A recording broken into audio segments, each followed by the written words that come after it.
اور اعمال میں سے کچھ اعمال ایسے ہیں کہ جن میں شیطان انسان کو گمراہ کرتا ہے، جن کے ذریعے سے اسٹیپ بائی اسٹیپ. کیسے؟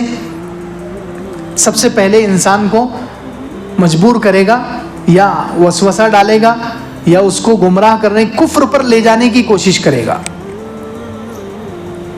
کفر پر لے جانے کے، انسان سے کفر ہو جائے، شرک ہو جائے، کفر اور شرک کرانے کی کوشش کرتا ہے. لیکن اگر کوئی شخص کفر اور شرک سے بچ جائے، کوئی شخص کفر اور شرک سے بچ جائے، تو پھر شیطان کے پاس دوسرا اسٹیپ کیا ہے، دوسرا متبادل کیا ہے اس کا؟ وہ انسان کو بدعت میں لگائے گا. ایسے نئے کام جو حضور اقدس صلی اللہ علیہ وسلم سے، صحابہ سے، اسلاف سے ثابت نہیں ہے، ایسے نئے کام کرنے لگائے گا، ایسے کاموں میں لگائے گا اور انسان کو گمراہ کرے گا. اور بدعتی لوگ جو نئے نئے کام کرتے ہیں دین میں، نئے کام جس کا ثبوت حضور اقدس صلی اللہ علیہ وسلم سے، کسی صحابی سے اور چاروں امام اور جو اسلاف بزرگان دین گزرے ہیں 1400 سال میں، ان میں سے کسی سے نہیں ہے، ایسے نئے کام کروائے گا. اور یہ بدعتی شخص جو ہے ایسا اتنا بیچارہ عجیب ہوتا ہے کہ اس کو توبہ کی بھی توفیق نہیں ہوتی. کیوں؟ اس لیے کہ وہ تو غلط کام کو ثواب سمجھ کے کر رہا ہے، وہ کیوں توبہ کرے گا؟ تو شیطان انسان کو یا تو کفر شرک پر ڈالنے کی کوشش کرے گا، اگر کفر شرک سے بچ گیا تو بدعت پر ڈالے گا، اگر بدعت سے بھی بچ گیا تو تیسرا اسٹیپ کیا ہے؟ کبائر پر، بڑے حرام کام، بڑے گناہوں پر، چوری ہے، زنا ہے، جھوٹ ہے، غیبت ہے، کبائر پر، کبیرہ گناہ جن پر کچھ وعیدیں آئی ہے، ایسے گناہوں کو کبیرہ گناہ بولتے ہیں، اس پر جہنم کی وعید آئی ہے. یا اللہ کے رسول صلی اللہ علیہ وسلم نے یہ کہا ہے کہ یہ میری امت میں سے نہیں ہے، یا اس کو فلاں سزا ملے گی. تو جن گناہوں پر سزا سنائی گئی ہے، جہنم کا وعدہ کیا گیا ہے، یا یہ کہا گیا ہے کہ یہ میری امت میں سے نہیں ہے، ایسے گناہوں کو کہا جاتا ہے کبیرہ گناہ. تو تیسرے نمبر پر کبیرہ گناہوں میں ڈالے گا، کیونکہ کبیرہ گناہ والا جو کرنے والا ہے وہ بھی اللہ کی رحمت سے محروم رہتا ہے جب تک کہ وہ اس حرام میں، اس کبیرہ میں مبتلا ہے. جب تک توبہ نہیں کرے گا وہ اللہ کی رحمت سے دور رہے گا.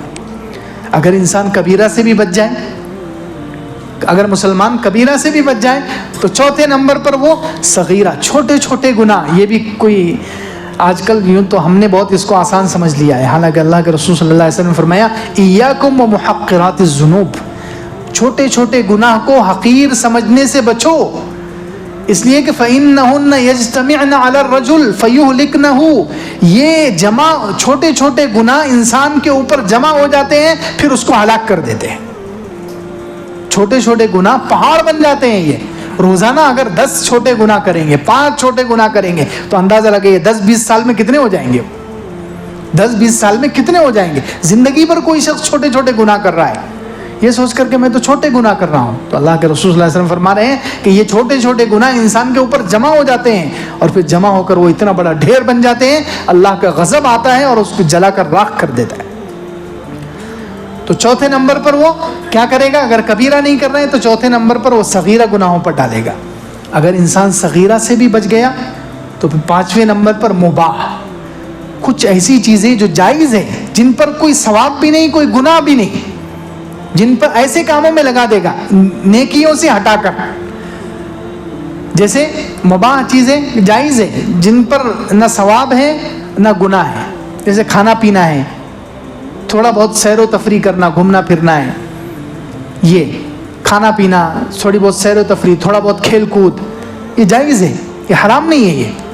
لیکن اس میں انسان کو اتنا مشغول کر دے گا کہ وہ اس وقت بیٹھ کر ایک تسبیح سبحان اللہ کی نہیں پڑھ سکے گا، 2 رکعت نماز پڑھنے نہیں دے گا شیطان اس کو، تھوڑی تلاوت نہیں کرنے دے گا، مباح کاموں میں لگا دے گا، جائز کاموں میں زیادہ وقت خرچ کروا دے گا تاکہ انسان کہیں عبادت نہ کر لے، اطاعت نہ کر لے. 5ویں نمبر پر مباح چیزوں میں لگا کر عبادت سے غافل کرے گا، عبادت سے دور کرے گا. 6 نمبر پر اگر یہ بھی نہیں کیا انسان نے تو 6 نمبر پر اس کو افضل سے مفضول پر لگائے گا، یعنی بڑی عبادت سے چھوٹی عبادت پر لگائے گا، بڑے کام سے چھوٹے کام پر لگائے گا. 2 کام سامنے ہیں کہ ایک کام میں زیادہ ثواب ہے، دوسرے میں کم ثواب ہے، تو کم ثواب والے کام پر لگائے گا، زیادہ ثواب والے کی طرف جانے نہیں دے گا. یہ 6 اسٹیپ. اگر یہ 6 بھی نہ ہو کسی کو تو 7واں تو ہوگا.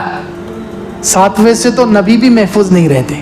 وہ ساتواں کیا ہے کہ جب انسان اتنا متقی پرہیزگار ہے کہ وہ نہ شرک کر رہا ہے، نہ بدعت کر رہا ہے، نہ حرام بڑے گناہ، نہ چھوٹے گناہ، نہ جائز کاموں میں زیادہ وقت لگا رہا ہے، نہ افضل کو چھوڑ رہا ہے، تو 7ویں نمبر پر وہ اپنی جماعت کے ذریعے سے کچھ نہ کچھ نقصان پہنچائے گا اس کے جسم کو، مال کو.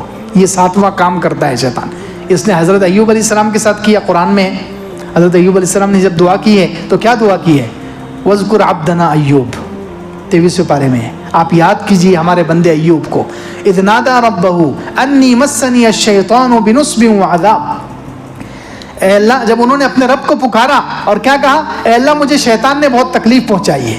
مسنی الشیطان بنصب وعذاب، مجھے تکلیف پہنچائی ہے اور سزا دی ہے.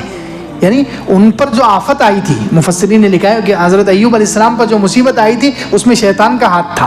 شیطان کے ذریعے، شیطان کو اللہ تعالیٰ نے استعمال کیا. آزمائش تھی وہ حضرت ایوب علیہ السلام کے لیے، لیکن شیطان استعمال ہوا اور شیطان نے کچھ کر کے چھت وغیرہ گرا دی، جس کی وجہ سے ان کے بچے بیوی سب کا انتقال ہو گیا.